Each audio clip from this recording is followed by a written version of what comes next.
이제 이 편에 남은 게 이제 정보공개법, 그 다음에 그거하고는 조금 목적을 반대까지라고 말하기는 어렵지만 좀 상당히 많이 상반되죠. 그죠? 정보공개는 말 그대로 정보를 공개하라는 법이고 공개가 원칙이죠. 근데 개인정보보호법은 개인정보, 사생활에 가는 거를 보호하려는 거예요. 공개가 아니라. 이 두 가지 논점을 남겨두고 있는데 정보공개법이 출제빈대가 훨씬 높죠. 판례도 굉장히 많이 축적되어 있고. 근데 개인정보보호법도 사실상 거의 전면 개정이다시피 할 정도로 굉장히 많이 개정이 됐고 2020년도에. 근데 이제 알다시피 정보화 사회에 있어서 개인정보 보호의 중요성이 굉장히 지금 강조되고 있고 사회적으로도 굉장히 예민한 주제죠. 그죠? 그에 비하면 출제가 상당히 많이 안 됐다라고 평가하는 게 아마 정당한 평가일 거예요. 그래서 기존의 기출문제는 제가 늘 얘기하지만 그냥 지나간 과거의 결과물일 뿐입니다. 20년간 출제 안 되다가 금년도 출제되면 최신 기출로 바뀌는 거거든요. 그렇기 때문에 항상 안정적으로 합격하려는 수험생들은 기존에 뭐 출제가 안 됐다고 해서 자기가 판단 능력이 떨어지는데 자의적으로 빼고 이렇게 하는 학습 태도는 버려야 됩니다. 일단 그 이론서 준비할 때는 그래서 제가 기출문제를 이론서 공부할 때는 보지 말라고 가능하면 그렇게 하고 옛날 고시생들이 그 이론서 공부할 때는 전혀 기출문제집이든 문제집을 전혀 풀지는 않거든요. 왜냐하면 자꾸 편견이 들어가요. 아 이거 출제가 안 됐던 거네. 그럼 자꾸 잡념이 들어가고 집중을 못하게 되죠. 근데 그게 갑자기 출제되면 망하는 거죠. 그죠? 근데 다 같이 망하면 상관이 없어요. 근데 합격하는 소수는 그 같이 망할 줄 알았는데 걔네들은 안 망하거든요. 그런 애들이 결국 소수가 합격하는 거죠. 특히 7급 같은 경우 얼마 뽑지도 않잖아요.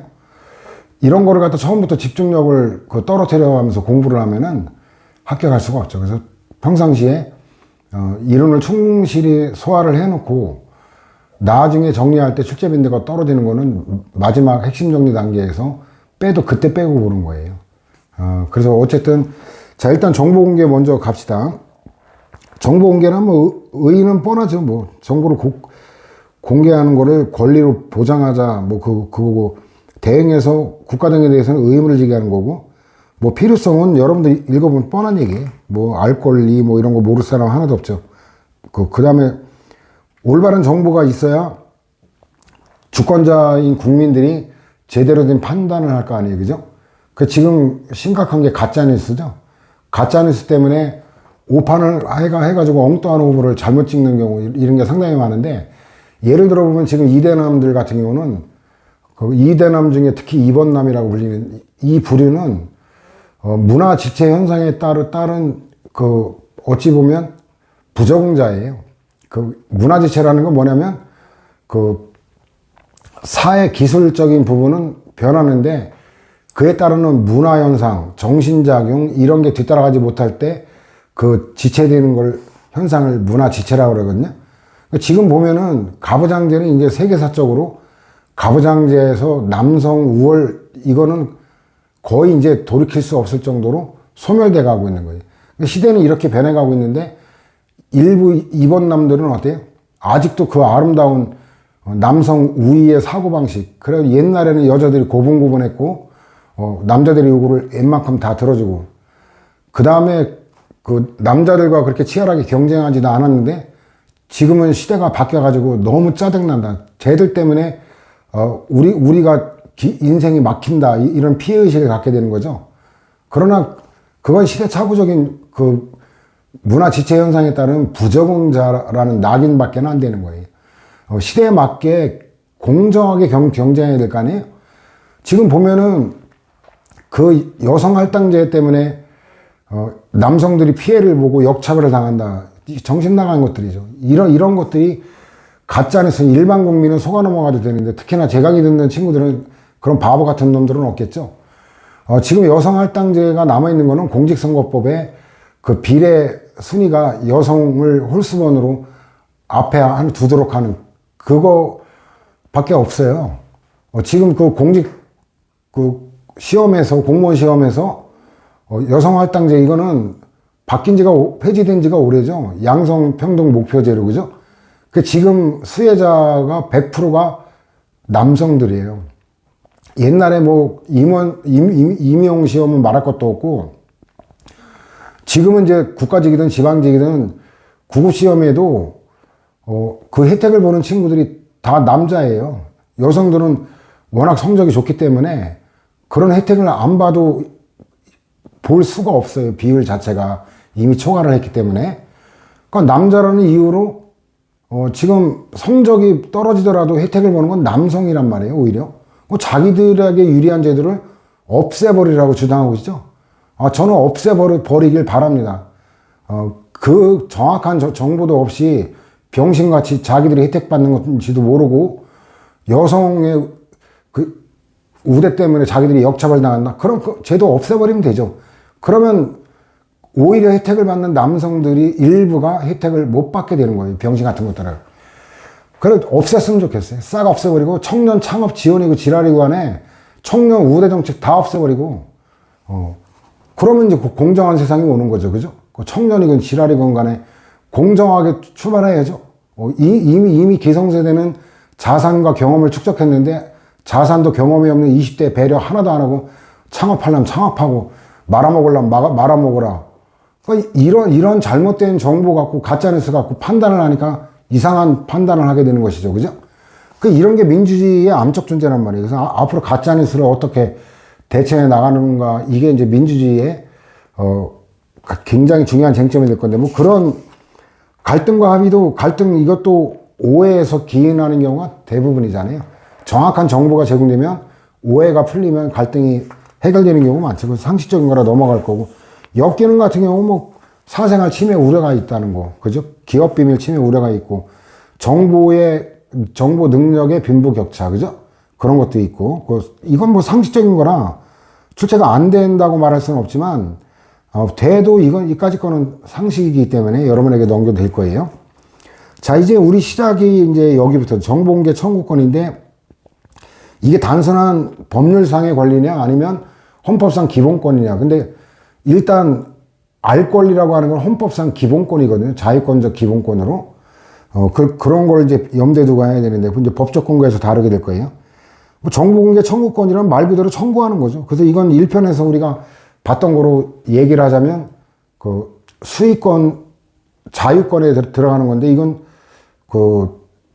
청구권적 성질도 일부 겸할 수 있는 그거죠.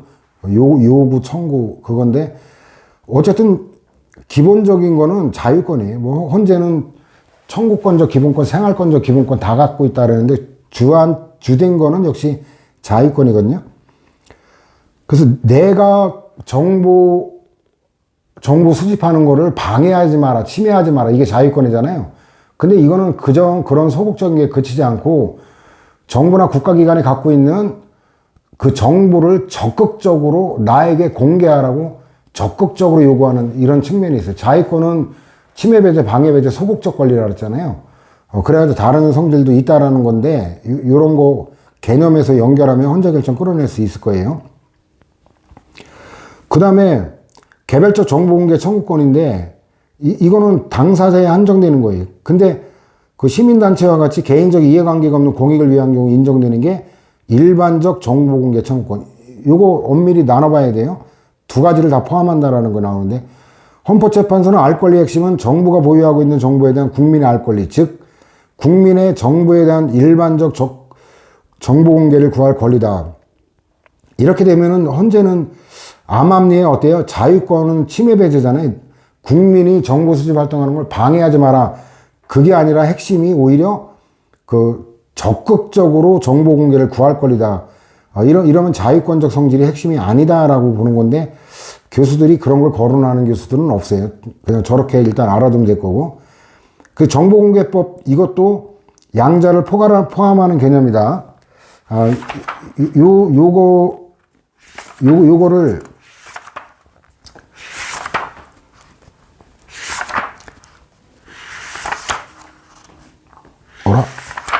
이거 요새 지텔프 공부하느라고 페이지를 갖다가 찾아놓지 않아요. 저기 있구나. 395에 있죠. 거기 중간에 큰 번호 2번 밑에 괄호 1번에 있죠. 정보공개 청구권자. 모든 국민과 일정한 범위의 외국인, 그 모든 국민과 모든 외국인 이래도 틀린 거죠. 모든 국민은 정보의 공개를 청구할 권리를 가진다. 그래서 그 당사자, 행정조처법은 당사자잖아요. 당사자 등 해가지고 그 상대방과 일정한 범위 제3자에 한정되잖아요. 근데 여기는 모든 국민으로 돼 있잖아요. 그래서 한눈에 그거 알 수 있죠. 자, 그래서 일단 헌재 결론만 알면 되기 때문에 결론만 해놨거든요. 알 권리 핵심은 일반적 정보공개 청구권이다라는 거. 일반 국민의. 요거 질문 하나 나오죠. 알 권리에는 일반적 정보공개권이 포함된다. 이거 뭐 당연한 해석이죠. 법률에도 그렇게 돼 있고. 그 다음에 이것도 해석이 가능한데 군수관리 임야조사서 토지조사부에 대한 청구인의 열람복사 신청의 불응한 부작위는 이거는 열람복사 신청, 이건 정보 청구하는 거잖아요. 그 재산권 침해가 아닌 알 권리 침해다라는 거. 이건 뭐 해석이 가능하죠. 그 다음에 확정된 형사소송 기록의 복사 신청에 대한 거부 행위도 열람복사가 정보공개 청구하는 방식이잖아요. 그죠? 그러니까 이것도 알 권리 침해고, 일반 국민도 알 권리를 갖는데 더군다나 이해관계에 있는 국민이 공개를 요구함에도 정당한 이유 없이 응하지 아니하거나 거부하는 것. 당연히 알 권리 침해죠. 그죠? 더군다나 이해관계에 있는 국민은 일반 국민보다 더 밀접한 관련이 있잖아요. 지난 시간에 행정절차법에서 우리가 봤듯이 법원이 형을 선고받은 피고인에게 재판서를 송달하지 않는다고 해서 국민의 알 권리를 침해한다고 할 수 없다. 근데 이거는 배경이 뭐냐면 그 선고할 때 다 알려주거든요. 그 항소법원이 어디고 항소 기간이 언제인지 이걸 실질적으로 선고할 때 알려줬기 때문에 이거는 침해가 아니다라는 배경이 있고, 그 다음에 국회 예결이라 그러죠. 줄여서 예산결산특별위원회, 개수조정 소위원회 성격이나 국회 관행 등을 이유로 동위원회에 대한 시민단체 방청을 불허한 거는 알 권리를 침해하는 게 아니다. 이거는 현실을 존중한 거예요. 왜 이게 개수조정 소위원회에서 개수는 그 숫자라고 생각하면 돼요. 그 숫자. 예산의 구체적 금액이 확정되는 게 요 개수조정 소위원회거든요. 여러분들 나중에 예산 담당하게 되면은 개수조정 소위원회에서 최종적으로 통과되는, 이건 새벽 5시나 이때 통과되는 일도 상당히 많아요. 이때까지 국회에서 쪼그리고 앉아가지고 결과를 지켜봐야 돼요. 그리고 나서 끝나냐 안 끝나요.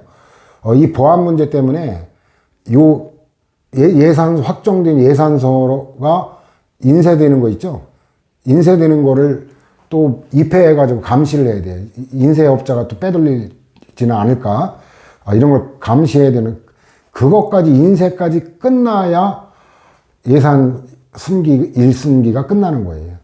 그러면 이제 1월달 정도 돼야 예산쟁이들은 그때 조금 이제 그때 휴가도 가게 되고, 그때부터 한 4월 초까지는 조금 널널해요. 물론 이제 도중에 이제 국회가 열리면 국회 답변서 준비하고 이제 이런 게 있지만, 그래가지고 여기서 쪽지 예산 들어가고 뭐 지역구 누구 의원 청탁에 넣고 빼고 여기서 추잡한 뒷거래 밀실 타협이 이루어지는 거거든요. 그 실상을 적나라하게 공개된다면 국회 해체될 겁니다. 아마 제가 볼 때는. 이거는 헌재 재판관이 볼 때도 이걸 공개하라고 했다간 뒷감당을 할 수가 없죠. 그래서 아마 저런 결론이 나온 것 같고. 자, 법적 근거. 당연히 헌법인데 문제는 그 헌법 21조 단일 조항에서만 찾느냐, 아니면 여러 가지 너절한 걸 다 결합하느냐인데, 걔네들이 이렇게 하면 되고 판례만 알면 되죠.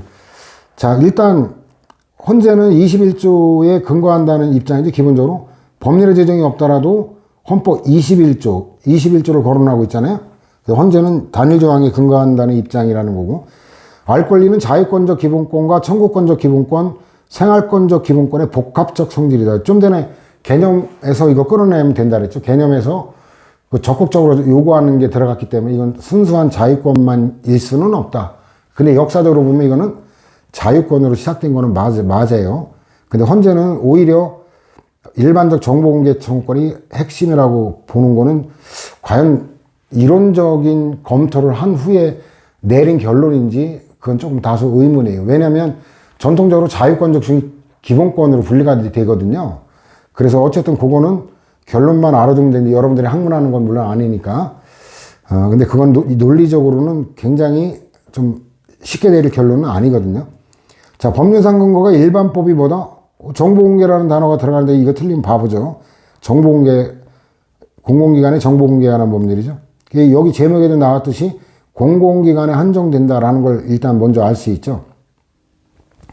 이런 걸 뭐라 그래요? 확인적인 거라 그러죠.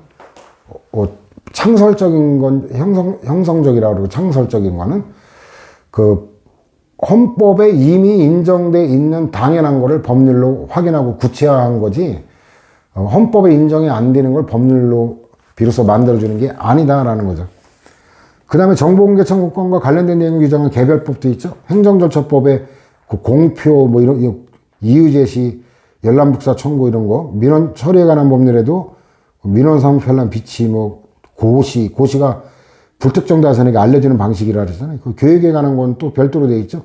교육 관련 기관에 정보공개에 관한 특례법이 있고, 이 특별법이 없으면 일반법을 적용한다는 거고, 그 다음에 이제 조례에 관한 건데, 헌법 117조 1항 후단은 지방자치단체는 법령의 범위에서 사무에 관하여 제정할 수 있다. 이렇게 규정이 있어요.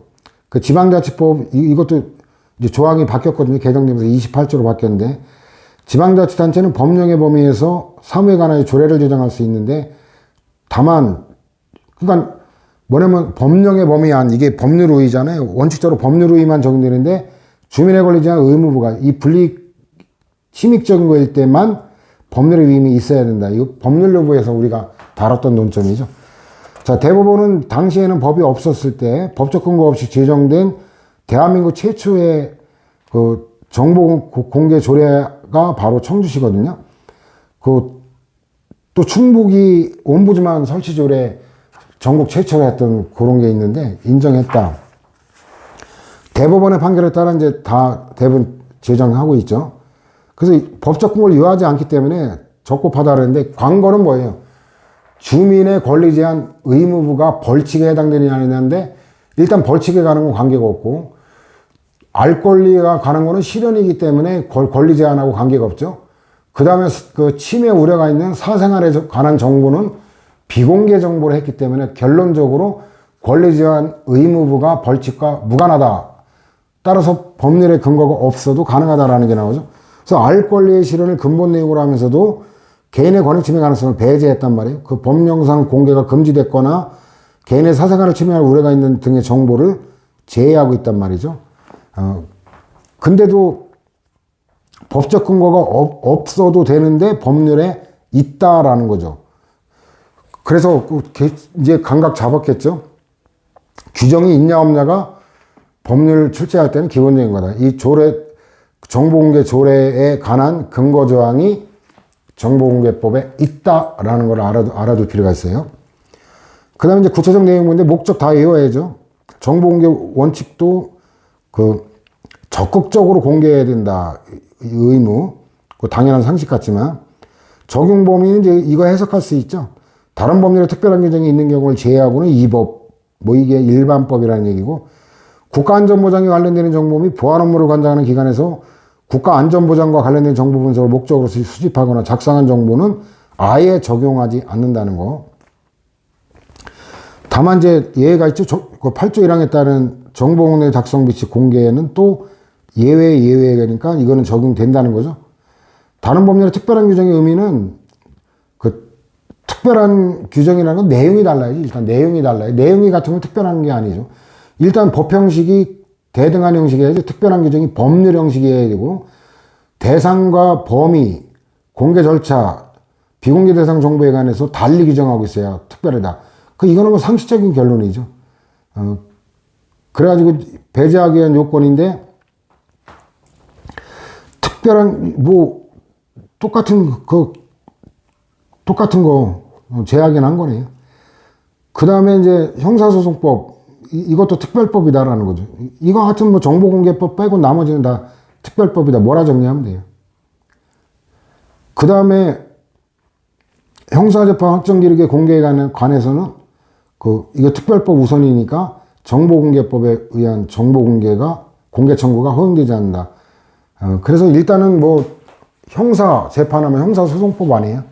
그 특별법이 있으면 그게 우선 적용된다라고 생각하면은 뭐 일일이 외울 건 없어요.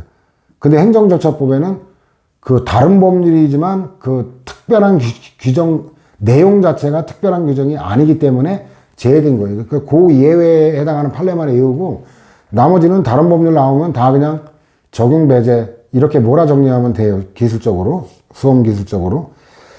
그 다음에 정보공개 청구권자는 모든 국민이라 그랬죠. 그 이해관계를 가진 당사자에 한정되는 게 아니고, 근데 외국인은 모든 외국인 하면 간단하게 틀리는데 이거 뒤틀어낼 수 있죠. 자, 그래서 이것도 뭐, 긴 문장을 어떻게 외우냐? 논리적으로 사고하면 쉬워요. 뭐냐면, 장기 거주, 이러면 주소, 법인은 사무소, 그 다음에 일시적 체류일 때는 학술 연구, 이것도 학술 연구, 봉사, 뭐, 이런 거로 슬쩍 끼워 놓으면 이건 틀린 거예요. 그러니까 학술 연구 정확해요. 그러니까 그 장기 거주, 자연인은 주소, 법인은 사무소. 이렇게 장기 거주. 그 다음에 일시적 체류해서 학술, 그 연구, 이렇게 해가지고 학술이나 연구나 그게 같은 맥락이잖아요. 그러니까 뭐 학술 연구 되게 외우기 쉬워요. 그렇게 외워야지 이걸 국내 일정한 주소를 두고 거주하거나 이렇게 논리적 사고 없이 평면적으로 문장을 외우려면 안 이어지거든요. 자, 따라서 외국인의 경우 일정한 범위 외국인에 한정된다는 점에서 모든 국민에게 인정되는 것과는 다르다라는 건데, 자, 이 국민에는 약방이 감추죠. 그 행정절차법에도 봤지만,